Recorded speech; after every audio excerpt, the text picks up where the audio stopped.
Allez, je me lance pour cette première chronique d'une époque épique. Je suis en bonne compagnie aujourd'hui et pendant quelques jours, peut-être pour d'autres chroniques, avec des compagnons à quatre pattes.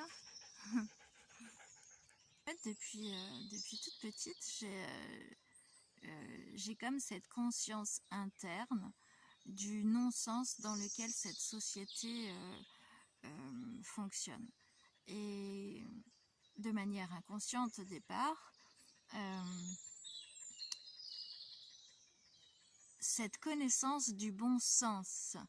Et le bon sens n'est pas quelque chose de moralisateur, mais quelque chose qui est comme le sens naturel des choses. Et je suis sûre qu'un certain nombre d'entre vous, peut-être même la totalité de ceux qui vont écouter cette chronique, vont être de ce genre de personnes qui connaissent déjà le sens naturel des choses.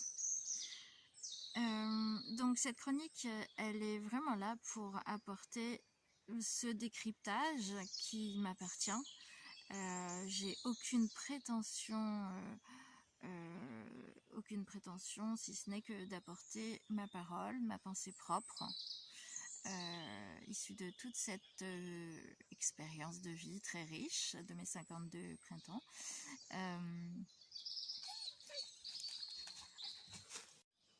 Pas de prétention autre que d'apporter mon point de vue, qui n'est pas un point de vue de spécialiste, mais un point de vue d'être humain, en tout cas d'être qui vit sur cette terre et qui réfléchit par lui-même et qui porte en lui le germe, puisque cette conscience qui est déjà là depuis toujours, cette conscience du sens naturel des choses et qui n'est pas celui que la société nous propose, eh bien cette conscience-là indique que nous sommes déjà reliés à cette connaissance naturelle des choses.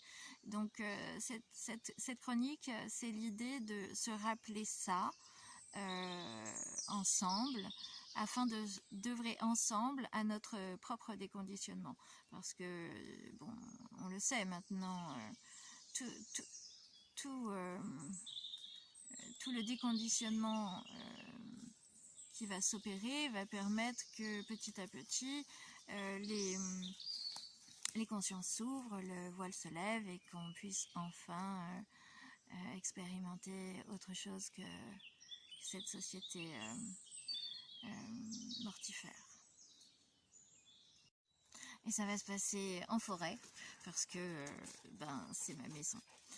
C'est pas ma maison encore de manière physique, mais j'ai eu la chance d'être conçue en forêt. Et au fur et à mesure de mon propre déconditionnement, déjà, j'ai pu rencontrer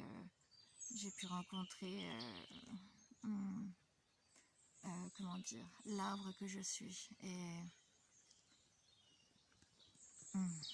la résonance de ce que je suis venue incarner avec